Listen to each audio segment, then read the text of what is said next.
The roar ripped through the Montana silence. A mountain lion, fast and lethal, was about to pounce on a child, but a single shot rang out, and the predator dropped. The security guard says, "I'm sorry, Mom. This place isn't for you." She smiles calmly and pulls an old photo from her pocket. When the restaurant owner sees the image, he freezes instantly.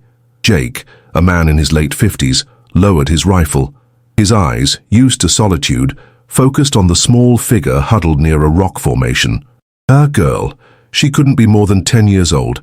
She was alone, dirty and trembling, but what shocked him most was the look on her face. It wasn't just fear, it was a cold, calculated observation that didn't belong on a child. He approached slowly, keeping the gun pointed at the ground. "You all right?" he asked. His voice was gravelly, unused. The girl just nodded, her eyes locked on him, not on the dead animal a few feet away. He took her to his cabin, a small speck of wood against the vastness of the mountains. The place was functional, almost Spartan. A wood stove, a table, 2 chairs, a bed. Everything a man who chose to leave the world behind needed. He sat her in a chair and gave her a glass of water. He wasn't good with people, let alone children. For years, his life was just him, his horse, and the silence. But he couldn't leave her out there. A snowstorm was brewing on the horizon, the sky turning a heavy, bruised grey. This rescue was the start of a problem, and he felt it in his bones. This story shows that not every rescue is what it seems. If you believe the truth always comes out, comment the word justice and the city you're watching from. And of course, if you like stories like this, hit the like button and subscribe so you don't miss what's coming. Jake tried asking about her parents, where she came from, but the answers were short, evasive. "My name is Anna. I'm alone." He looked out the window. The snow was already starting to fall, thick and fast. The phone lines would be dead by now. They were trapped. Him, a man with a past that made him seek isolation, and her, a little girl who appeared from nowhere in the middle of predator territory. As he watched her, he noticed her gaze drift to the fireplace, to an old photo on the mantel. A photo he hadn't looked at in 15 years. The search for the truth would lead him to uncover a web of lies that surrounded him. Her presence was not an accident. He thought he had saved her from a wild animal, but the truth was far more dangerous. The real predator was already inside the house. Should some truths remain buried? Night fell fast, and the blizzard howled outside, sealing the cabin off from the rest of the world. Jake cooked a simple stew. The silence between them was heavy, broken only by the crackle of the fire and the cry of the wind. He watched her eat. She was methodical, almost delicate, but her eyes were always moving, mapping the small space, registering every object. And they always returned to the photograph on the mantel. "You don't talk much, do you?" Jake said, trying to break the ice. Anna stared at him for a moment before answering. "Not much to say." The reply caught him off guard. It wasn't the answer of a scared child. There was a weight to it, a forced maturity. He decided to try again. "Tomorrow, when the storm clears, I'll take you to town, to the sheriff. They'll find your family." She stopped eating and set her spoon down. "You think so?" "Of course," he said, though a seed of doubt was beginning to form in his mind. Later, he set up a makeshift bed for her near the fire. As he turned to grab an extra blanket, he saw her standing in front of the fireplace, staring intently at the photo. The picture showed a younger Jake, smiling, with his arm around another man. They were business partners before everything went wrong. Before the fire, before the betrayal. "Who is he?" she asked, her voice low, almost a whisper. Jake's heart went cold. He stepped closer. "Just an old friend, from a long time ago." "He doesn't look like a friend," Anna said. Her tone was accusatory. "His name was Robert, wasn't it?" Jake took a step back. No one in this region knew that name. No one knew that story. He had moved here specifically to bury that past, to live in a self-imposed exile born of guilt and fear. How could this little girl, found by chance miles from any civilization, know that name? The fear he felt wasn't from the storm or the solitude. It was of her. He looked at the door, now blocked by snow. He looked at his rifle leaning against the wall. Suddenly, the cabin, which had always been his refuge, felt like a trap. "How do you know that name?" Jake asked, his voice tight, low. He tried to stay calm, but every survival instinct in his body was screaming. Anna didn't turn around. She kept staring at the photograph. "My mother talked about him a lot. about how his best friend betrayed him, left him to die in a fire to take all the money. She finally turned, and her eyes were no longer a child's. They were cold, hard as steel. She said the man who betrayed him was a coward, that he ran and hid in the mountains, like a wounded animal. The air grew thin. Every word was a knife, twisting in wounds Jake had spent 15 years trying to close. The official story was that the warehouse fire was an accident. Robert died. Jake, the surviving partner, sold his shares and disappeared. No one ever suspected the truth, that Jake had started the fire to cover up the fact that he'd been embezzling from the company, never knowing his partner had gone back to get some files. He hadn't left him to die. He didn't even know Robert was there. But it didn't matter. The result was the same. Robert died and Jake lived with the money and the guilt. "Your mother? Who is your mother?" he managed to ask. "She's dead too," Anna replied without emotion. "Grief killed her little by little, but before she died she told me everything. She showed me your picture. She said, 'Find this man, make him remember.'" The internal conflict tore Jake apart. One part of him saw a manipulated orphan, poisoned by a story of revenge. Another part saw the ghost of his crime personified in this child. The storm outside was a perfect reflection of the chaos in his mind. He hadn't rescued her. He had been found. This wasn't a rescue. It was a reckoning. The danger he felt from the mountain lion was nothing compared to the cold, focused purpose in the eyes of the little girl standing before him. The trap had been sprung. The confession hung in the air, thick and heavy like the snow piling up outside. The blizzard was no longer just a backdrop. It was a third character in the room, trapping them, forcing them to confront the ugly truth that connected them. For 2 days they were prisoners in the 15 by 15-foot cabin. The tension was a living thing.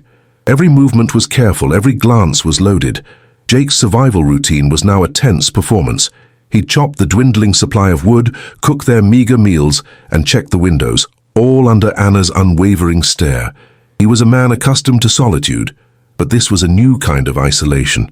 He was being watched by his own living, breathing conscience. He slept with one eye open, the rifle now propped against his bed. Not for animals, but for the 10-year-old girl sleeping by the fire. He was afraid of what she might do, and more afraid of what he might be forced to do in return. Anna was a ghost at a feast. She ate what he gave her. She accepted the blankets, but her silence was an accusation. Then, a new complication arose. A small, dry cough.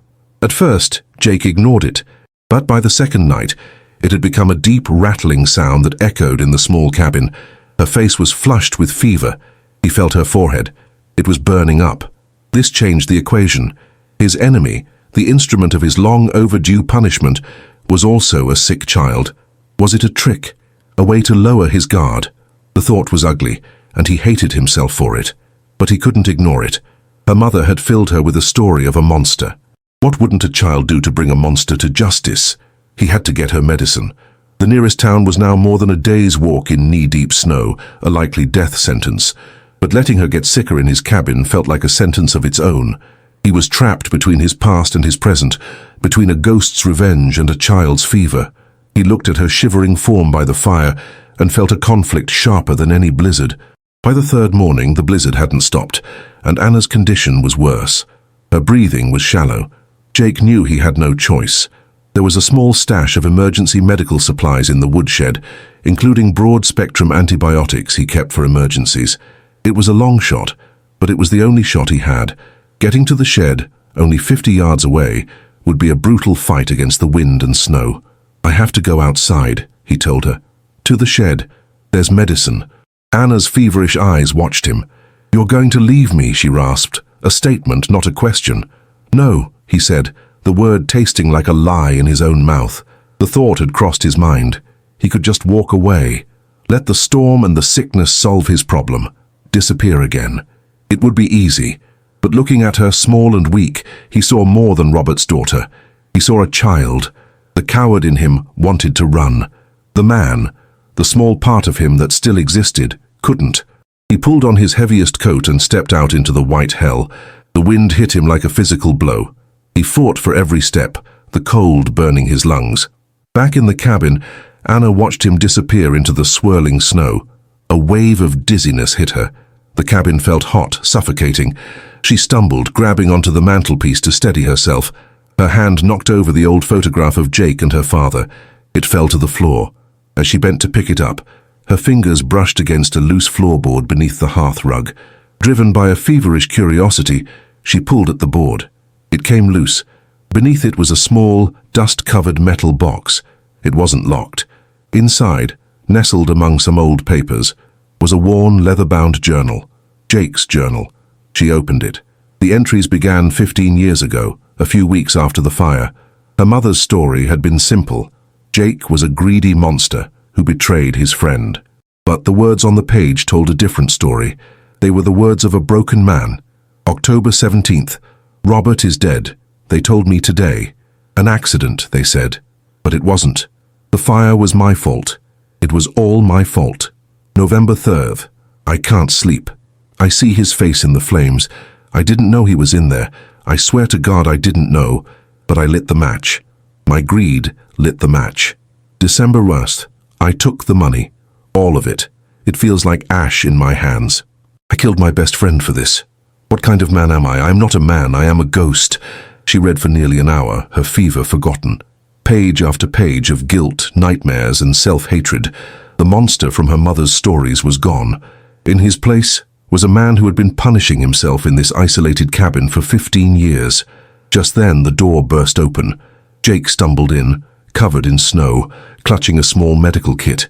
He collapsed on the floor, exhausted. Hannah looked at him, then at the open journal in her hands. The cold steel in her eyes was gone. It had been replaced by a deep, unsettling confusion. Jake lay on the floor, gasping, the cold having stolen his breath.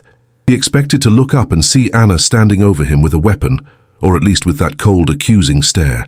Instead, he saw her holding his journal. His heart stopped. The one thing that held the entire pathetic truth of his guilt was now in her hands. This was it. The end. He closed his eyes, waiting for the verdict. But nothing came. He heard a soft shuffling sound. He felt something being draped over him. A thick wool blanket. He opened his eyes. Anna was standing there, the journal placed carefully back on the table. She looked at him, her expression unreadable, and then turned to the fireplace, adding another log to the dying flames. She took the coffee pot from the stove and poured a black, steaming cup, leaving it on the floor next to him. She didn't say a word. The action was louder than any shout. It was an act of care. It made no sense. He had been her target, the villain of her life story. An hour ago, he was her jailer. Now, she was treating him like a person. The power dynamic in the room had not just shifted, it had shattered. He was utterly disarmed, not by a threat, but by an act of simple, inexplicable humanity. He slowly sat up, his body aching from the cold. He drank the coffee. It was bitter, but it was hot. It was life. He looked at Anna, who was now sitting in the chair by the fire, staring into the flames. The fever still clung to her, but her breathing was easier. The absolute certainty that had defined her was gone. She looked small. She looked like a child again. The journal, Jake said, his voice hoarse. You read it. She nodded, still not looking at him. So, you know, he said. It wasn't a question. I know you didn't leave him to die, she said softly, but he's still dead. The statement hung between them, a fact that no amount of guilt or regret could change.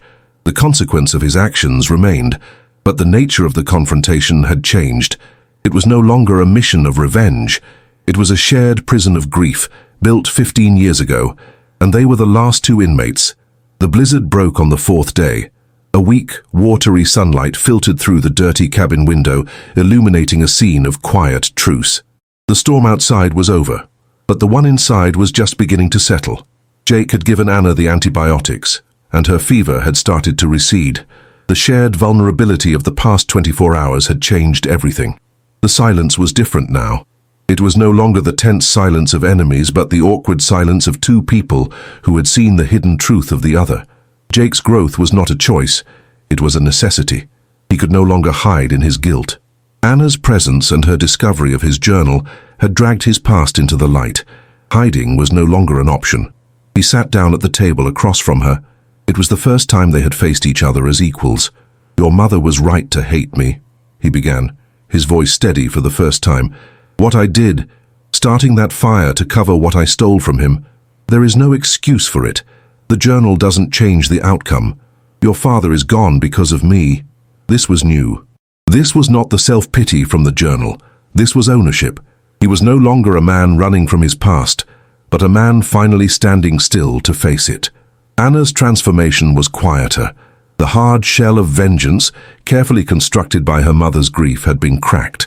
She was just a girl, alone, who had been given a mission she no longer understood. What was justice now? Ruining this broken man's life wouldn't bring her father back. It wouldn't heal her mother's memory. It would just create more wreckage. She spent her whole life being sad, Anna said, her voice small.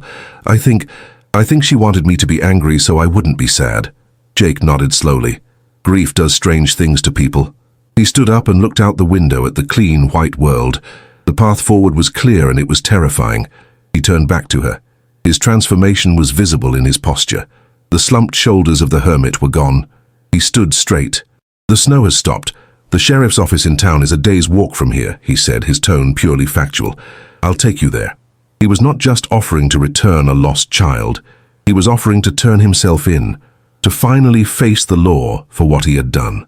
The story was his to tell now. Anna looked at him, and all the hardness, all the manufactured purpose was gone.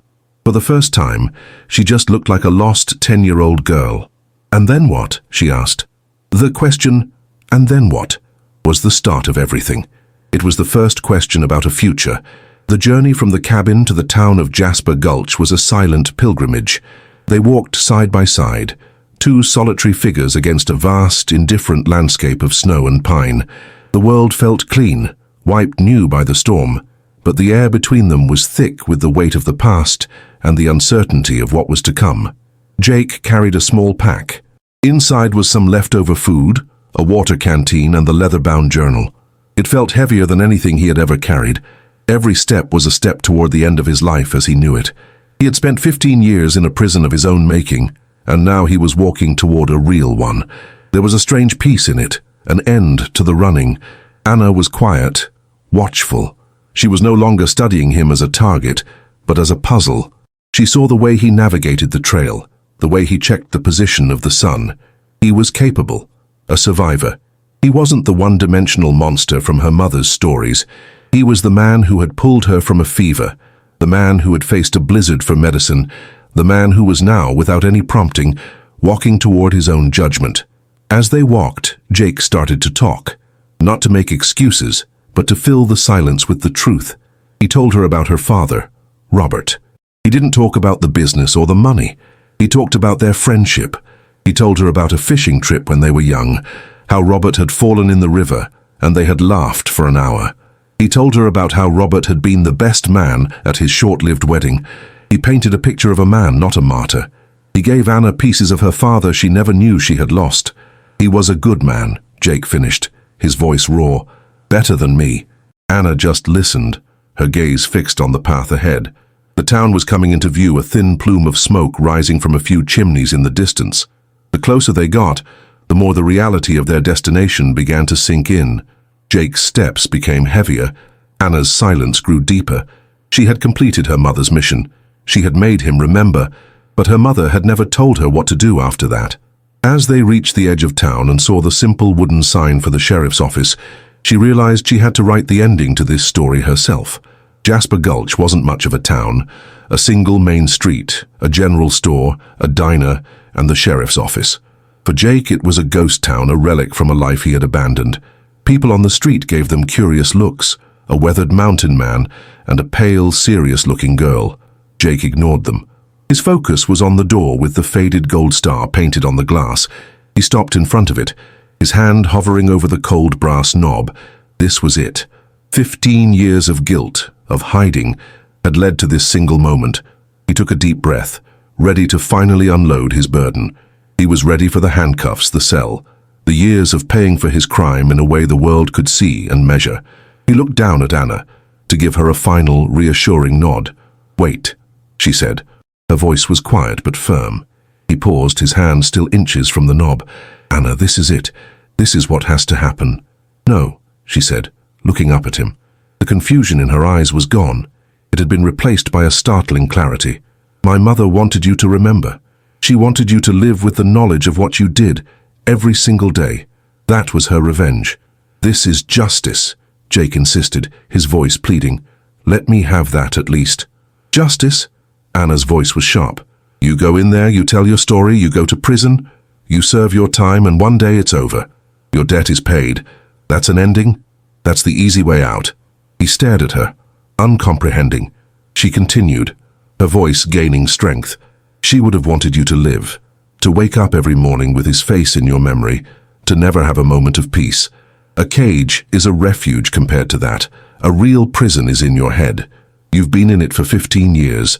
Why should you get to leave now? The words hit him harder than any physical blow. It was a twisted, brutal, and profoundly intelligent form of vengeance, a life sentence of freedom. His transformation was now complete. He desperately wanted to pay for his sins in a way society understood, but the girl in front of him was offering a different kind of judgment. I don't deserve to be free, he whispered. I know, she said. Her expression softened for a fraction of a second. My father is dead.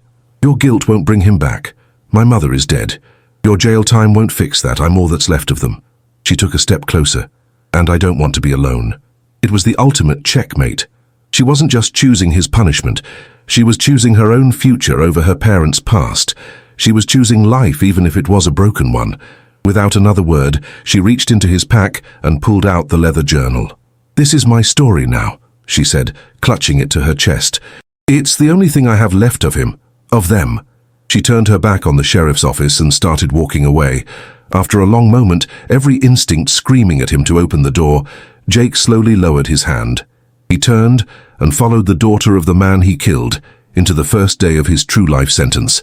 They walked away from the sheriff's office, leaving the possibility of a simple resolution behind them. The town of Jasper Gulch, which had been the end of the line, was now the beginning of something new and terrifying. They couldn't go back to the cabin. It was a tomb of memories for both of them. They couldn't go forward into the system. Anna had made that choice for them both. They ended up at the town's only diner, a place called the Morning Star. The bell above the door chimed as they entered, and a few patrons looked up from their coffee. Jake and Anna slid into a booth by the window. The worn vinyl was cracked and the tabletop was sticky, but it was a world away from the suffocating silence of the cabin. It was public. It was normal. The waitress came over, a tired-looking woman who gave them a professional smile. What can I get for you folks? Jake looked at Anna. For the first time, he had no idea what to do next. His life's purpose for the last 15 years had been to hide. His purpose for the last day had been to confess. Now, he had no purpose at all. Anna spoke up, her voice clear. 2 hot chocolates and 2 cheeseburgers. The waitress scribbled it down and left. Jake stared at Anna, a flicker of awe in his eyes.